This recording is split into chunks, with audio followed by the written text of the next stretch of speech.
Mass hero ఎలాంటి కథ చెప్పినా ప్రేక్షకులు చూస్తారు, కానీ దాన్ని ఎంత బాగా చెప్పాము అన్నదే మెయిన్ పాయింట్. ఆ నమ్మకంతోనే మాస్ మహారాజా ఇప్పుడు ప్రేక్షకులకి ఓ మెసేజ్ ఇవ్వబోతున్నాడట.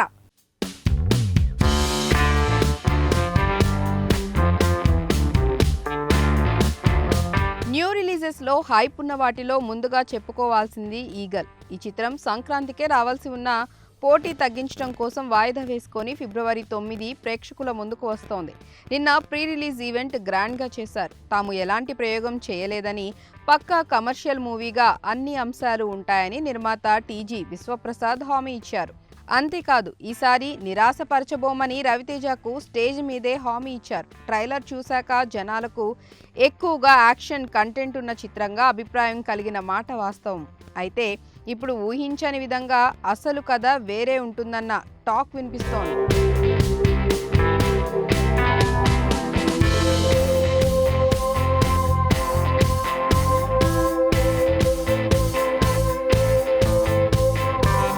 రవితేజ పోషించిన ఈగల్ పాత్ర పత్తి రైతుల సమస్యల మీద పోరాడే విధంగా డిజైన్ చేశారట. అలా అని ఏదో సందేశాలు, విప్లవాలు లాంటివి లేకుండా అంతర్లీనంగా మెసేజ్ ఇస్తూనే మాస్ జనాలు ఊగిపోయే ఎపిసోడ్స్ చాలానే పెట్టారని ఇన్సైడ్ టాక్. దర్శకుడు కార్తీక్ ఘట్టమనేని వాటిని తీర్చిదిద్దిన విధానం షాక్ ఇస్తుందట.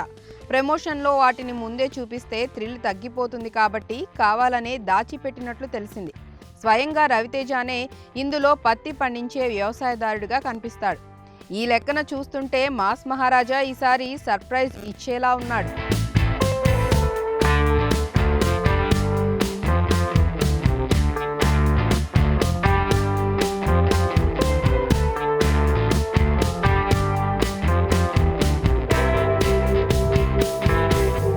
ధమాకా తర్వాత తనకు రవితేజకి సోలో హిట్ పడలేదు. వాల్తేరు వీరయ్యలో పరిమితి పాత్ర కాబట్టి దాని క్రెడిట్ పూర్తిగా దక్కలేదు. రావణాసుర, టైగర్ నాగేశ్వరరావు ఆశించిన ఫలితాలు అందుకోలేదు.